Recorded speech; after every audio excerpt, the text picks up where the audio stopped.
Bonjour les vierges, j'espère que vous allez bien.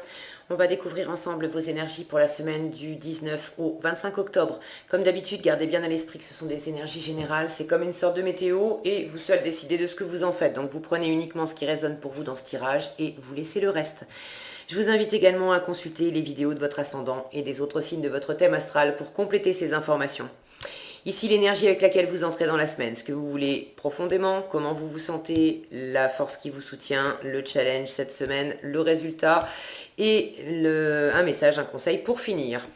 Alors, vous avez l'ermite, le roi de houx en fait, le roi d'atamé, c'est le roi d'épée, le 8 de coupe, le roi de denier, l'as de denier et le 7 de bâton, de baguette ici.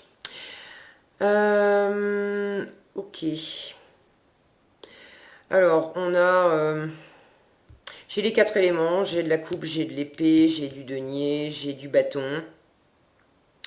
C'est quand même assez équilibré pour vous. Il y a quand même une notion de tourner le dos à quelque chose, à quelqu'un, à une situation, et de peut-être chercher comment composer avec. Ouais, il y a une notion de changement, mais est-ce que ça vient de vous ou pas? Je n'en suis pas sûre. Alors, je vais prendre les choses dans l'ordre. Vous démarrez la semaine avec cette énergie du roi de houx, c'est l'ermite. Une énergie lente, très studieuse, très, très sage également. Vous, vous étudiez, alors certains sont dans un cursus de formation, sont en train d'apprendre quelque chose. Euh, vous êtes peut-être en train d'apprendre de vous-même aussi. J'ai une notion avec ce roi d'épée à côté, là, dans les papiers. J'ai une notion de... J'ai une notion quand même de papier, d'apprentissage, de bouquins, de choses comme ça. Certains d'entre vous sont en train de se former, sont en train d'étudier et cherchent à en savoir le plus possible sur une situation pour vraiment la maîtriser, prendre la bonne décision. Ça, c'est ce que vous voulez, ça, c'est ce que vous voulez profondément, le roi d'épée, le roi d'atamé. Il y a une grande maîtrise intellectuelle, analytique. On est dans l'administratif, ça peut même être le juridique. On a des décisions à prendre. On est vraiment très porté sur les chiffres, sur les faits. Euh, on n'est pas dans l'émotionnel du tout avec le roi d'épée. Vous avez envie de maîtriser une situation. On dirige, on ordonne avec ce roi d'épée. Vous voulez vraiment maîtriser une situation pour prendre une décision, pour peut-être diriger la situation d'une façon ou d'une autre, hein. Si c'est professionnel, vous avez peut-être des responsabilités. On a cette notion d'être dans un poste à responsabilité avec ce roi d'atamé et plus dans des postes justice, police, notaire, des choses comme ça, enseignement aussi à côté du roi d'épée. Il y a une notion d'érudition, de pas, on n'est pas du tout dans l'émotionnel là. Alors ça ne veut pas dire qu'il n'y a pas d'émotionnel, mais vous ne le montrez pas. Vous êtes absorbé par des affaires. Il y a des affaires en cours. Certains ont des affaires qui impliquent des dossiers, etc. à gérer. Et peut-être parce que vous avez quitté une situation, ça c'est comment vous vous sentez, le 8 de coupe. Alors le 8 de coupe, il nous parle de deux choses. Il nous parle de laisser derrière soi quelque chose qui nous convenait hier. Alors quand je vois cette bâtisse, certains ont peut-être quitté leur lieu de vie ou sont en train de vendre leur maison, de vendre un bien immobilier. D'autres sont peut-être en train de quitter leur entreprise. Soit vous étiez salarié, soit c'est une boîte que vous aviez montée et puis vous êtes peut-être en train de chercher comment liquider la boîte ou comment vendre la boîte. Il y a cette notion-là. Ça peut être s'être séparé de quelqu'un, auquel cas on a affaire avec des papiers, peut-être, alors ça peut être divorce, justice, si vous n'étiez pas marié officiellement, il peut y avoir quand même des papiers à régler, qui prend quoi, faire les changements d'adresse si on déménage, des choses comme ça. Donc ce 8 de coupe nous parle de tourner le dos à l'ancien et vous voulez profondément maîtriser tout ce qui est administratif, tout ce qui est décision, analyse, stratégie dans la situation. Ce 8 de coupe nous parle également d'introspection, d'opérer un retour à soi, de se découvrir, de comprendre des choses à l'intérieur de soi, de faire la lumière. Et pour moi, ça fait écho avec cet ermite. Certains, vous êtes en train d'analyser, effectivement, de faire un travail analytique sur vous-même pour, pour saisir ce qui s'est passé dans cette situation. Et vous voyez ce 8 de coupe, là, je m'aperçois que, je ne sais pas si on va bien voir, le focus s'il te plaît, voilà. Il a des rouleaux, lui aussi, dans sa sacoche, avec du papier. Il y a vraiment une notion de lecture, d'écriture, d'érudition, d'apprentissage. Et d'apprentissage pour en tirer beaucoup de maîtrise. Le roi d'épée, c'est vraiment celui qui ordonne, qui impose, qui décide. Il y a vraiment cette notion d'être une autorité. Donc soit vous êtes déjà dans une position d'autorité, que vous avez besoin d'affirmer, vous avez peut-être une décision à rendre. Soit vous n'êtes pas encore dans cette position d'autorité, mais vous êtes dans une situation qui vous a demandé de quitter, de tourner le dos, et vous cherchez comment devenir en position de force, d'autorité dans cette situation, comment reprendre les rênes. Professionnellement, ça nous parle des affaires aussi. Comment faire de bonnes affaires, comment gérer les contrats pour que ça soit le plus bénéfique, le plus juteux possible. Surtout que ça fait écho, pour moi, en vous parlant de ça, là, en force, vous avez le roi de denier. Et le roi de denier, c'est le chef d'entreprise. C'est celui qui sait faire fructifier tout ce qu'on lui donne. Alors tout ce qu'on lui donne et puis tout ce que lui il investit. Quand ce roi de denier investit 1 euro, c'est pas pour récolter 1,50 €, c'est pour récolter 10 euros ou 100 euros, d'accord. Vous avez ça en force, donc vous avez vraiment une capacité professionnellement, ça va bien pour vous. Professionnellement, vous avez cette capacité à développer votre activité, à faire du bon boulot, à faire fructifier tous les efforts que vous mettez. Le temps, l'argent, l'énergie que vous pouvez investir, que ce soit professionnellement ou dans votre vie de tous les jours, tout ça, vous le faites fructifier et ça vous revient décuplé. D'accord? Donc il y a beaucoup de sécurité, beaucoup de confort matériel. On est dans la notion dans la valeur aussi avec les deniers, donc c'est argent, travail, mais c'est aussi la valeur que vous vous accordez à vous, que vous accordez aux gens, que vous accordez aux choses. Vous avez un grand sens des valeurs et ça vous porte dans ce cursus d'apprentissage.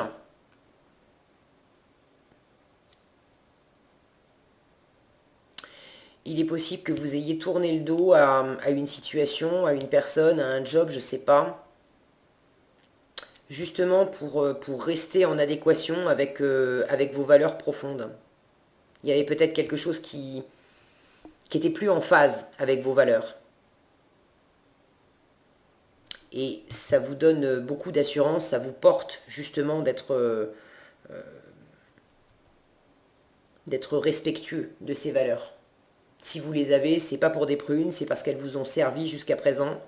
Elles vous ont fait du bien, elles vous ont amené tout le confort, toute la sécurité que vous avez dans votre environnement. C'est ce qui fait que vous êtes bien assis dans votre vie, vous êtes bien assis intérieurement en vous-même. Tout ce que vous entreprenez dans votre vie, vous savez pourquoi vous le faites, parce que ça vous correspond vraiment. Alors continuez, c'est dans votre force. Continuez. En challenge, on a encore un denier qui nous parle de valeur. Vous avez un as de denier. Et là, on nous parle de nouveauté avec l'as. Et je vois ce roi de denier qui tourne le dos à cet as. Alors en challenge, soit vous tournez le dos à une opportunité. Ça, c'est une nouvelle opportunité. Soit vous tournez le dos à une nouvelle opportunité. Ça peut être... est-ce que c'est judicieux ou pas? Vous avez sans doute besoin encore d'étudier la question cette semaine pour le savoir et pour trancher. J'ai la sensation qu'au premier abord, vous tournez le dos à une nouvelle opportunité parce qu'avec ce que vous avez déjà, ça tourne bien.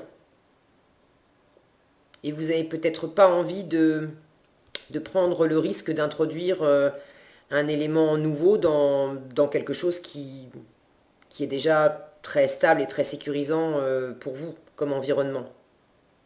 Maintenant, ça ne veut pas dire que cette opportunité, elle est mauvaise. Ok? Pour d'autres, il y a une opportunité qui se présente, mais en fait, c'est pas tellement que vous lui tournez le dos, c'est que vous la voyez pas.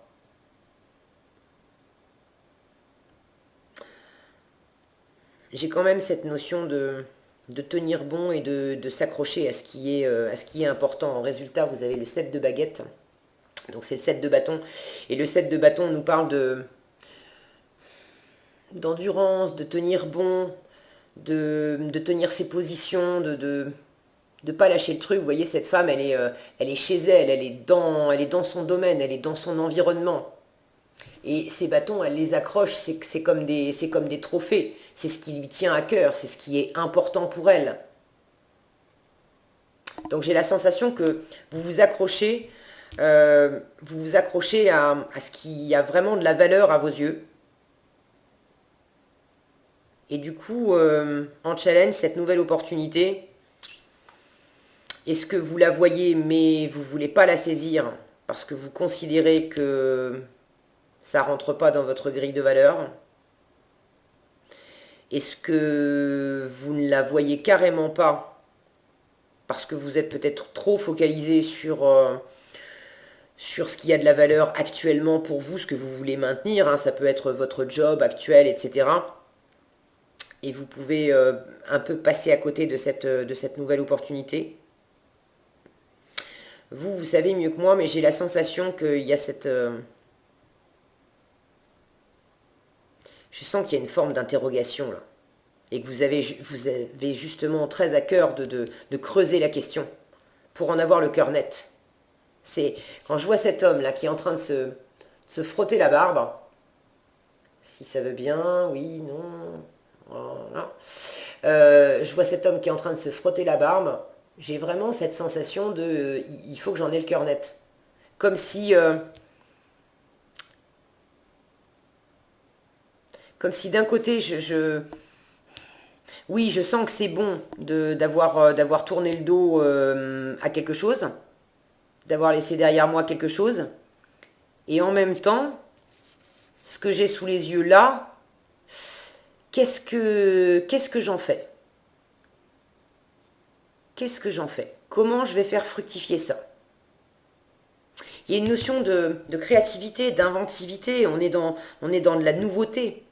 Peut-être que vous êtes en train justement d'étudier la question et de vous demander ce que vous allez faire dans cette situation où il y a vraisemblablement quand même une forme de renouveau. Et vous êtes en train de vous demander un petit peu, est-ce que je fais sur l'ancien modèle, celui que je maîtrise parfaitement, que j'ai utilisé depuis des années et qui jusqu'à présent m'a bien réussi, ou est-ce que je mets une pointe de nouveauté là-dedans? Et j'ai la sensation que vous avez plutôt envie de rester sur l'ancien modèle. En tout cas, vous cherchez. Hein. Vous cherchez là-dedans. Je ne sais pas exactement à quoi ça se réfère. Je serais plutôt tentée de dire que c'est professionnel. Mais bon, pas forcément. N'hésitez pas à partager dans les commentaires, hein, je suis toujours ravie de vous lire. En tout cas, cette notion d'avoir laissé derrière vous, ici j'ai quelqu'un qui est à la fenêtre là, avec cette ermite qui s'éloigne de cette maison, là cet homme qui est... Pour certains, il y a une histoire d'immobilier, hein. J'ai ces deux bâtiments, la maison, château, qui attirent mon regard, avec ce personnage qui est beaucoup dans l'administratif, dans les contrats, la paperasse, etc. Ici encore, j'ai une maison. Certains d'entre vous, certains d'entre vous ont peut-être envie de vendre une maison et d'en acheter une autre, ou de quitter une maison. Je n'ai pas la sensation que ça soit que de la location, parce que j'ai l'impression que l'enjeu est quand même important pour vous, hein. Est-ce que je vends ma maison pour en acheter une autre, ou est-ce que je la garde? J'ai cette question-là qui me vient.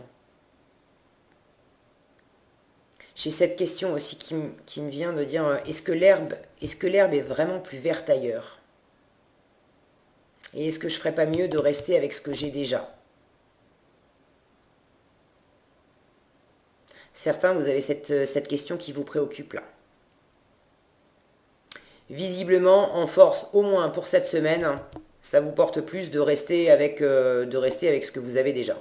Et qui fonctionne très bien. Si vous avez envie de changement, ça ne veut pas dire que ça ne sera pas faisable dans les semaines à venir. Mais pour cette semaine, vraisemblablement, il vaut mieux vous en tenir à ce que vous avez déjà, qui est vraiment confortable, qui vous assure une bonne sécurité. Vous avez vos marques, ça tourne bien comme ça. Et c'est plus sécurisant, c'est plus stable pour vous, le temps d'en apprendre davantage, et sur vous, et sur ce que pourrait donner la situation. Le temps peut-être de prendre la décision aussi. Parce que ça, c'est ce que vous voulez, mais vous n'y êtes pas encore, hein, à cette posture de pouvoir trancher, prendre une décision, d'avoir vraiment la main mise sur des affaires. Vous le voulez, mais vous n'y êtes pas encore. Qu'est-ce que j'ai d'autre? On a une notion avec l'as d'épée d'être réaliste, d'avoir les pieds sur terre, et étant donné que c'est en challenge, il y a peut-être des moments dans cette situation où vous cherchez, il y a des moments où vous êtes peut-être un peu dans l'ombre. Et cette carte, elle vous dit attention à garder la tête sur les épaules quand même dans cette situation. À regarder les choses telles qu'elles sont vraiment, à avoir cette maîtrise à laquelle vous aspirez, cette vue très analytique, très factuelle, pour pas faire n'importe quoi, pour pas vous planter. Mais je vous fais confiance, hein, ça va bien se passer, vous avez vraiment cette grande stabilité, vous avez quand même 2 rois dans le tirage, cette énergie extrêmement studieuse, savante de l'ermite, studieuse et savante aussi avec ce roi d'épée. Donc il y a quand même beaucoup de maîtrise. En résultat, vous restez de toute façon avec vos acquis, hein, avec ce que vous avez déjà, au moins pour cette semaine. C'est plus confortable pour vous, c'est plus stable aussi pour vous de rester avec l'existant. Qu'est-ce que vous avez en conseil? Organisation. Et là, c'est la carte 4, c'est la carte de l'empereur. Donc on a vraiment cette notion avec le 4 de la stabilité. Je sens que la stabilité est vraiment importante. Vous avez envie de changer quelque chose, mais il ne s'agit pas de perdre votre stabilité. Donc allez-y tranquillement. Vous entrez dans la semaine avec une énergie qui est lente. Vous avez des énergies de terre ici qui sont lentes aussi. Ne vous précipitez pas. Faites les choses à votre rythme cette semaine. La stabilité, c'est vraiment important. Alors, on vous dit organisation. Vous avez des projets et tout devrait bien se passer si vous agissez avec méthode et faites preuve de discipline. La clé de la réussite, savoir allier créativité et logique. je vous parlais de la logique ici et de la créativité, de l'inventivité avec l'as de denier.